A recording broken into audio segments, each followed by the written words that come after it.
Hi, my name is Dean Terabrilli and I'm the founder of the Sanctuary at Sedona, and here to talk to you about our unique aftercare program that we have designed based on my own extensive aftercare experience back when I was in rehabilitation for 20 years of my life.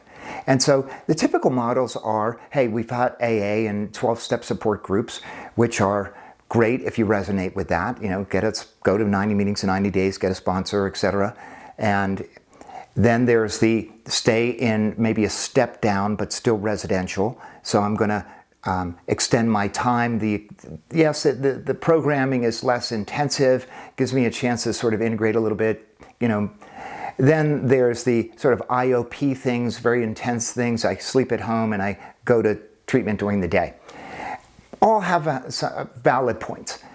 And there's a shortcoming in all of those things that we've observed over time, and that is that until you get home and go back to your life as you left it with all of its triggers, all of the situations that were agitating or aggravating or somehow emotionally charged for you in some way, well, they're still there.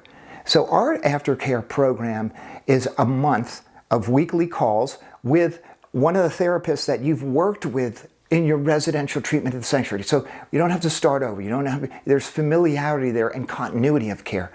And we have weekly group calls with other people that are going through the same thing in their own ways, figuring it out. How do we support each other in this process? And this is happening, and you're being supported while you're being triggered or agitated or all the old emotions coming up.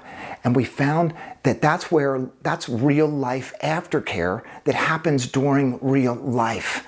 And we've been super successful about it. It's much more accessible and easier because it happens in the convenience of your own home. We don't have to stay more away for long periods of time or stay away from work to go to IOP. And it's actually more effective than all of those things.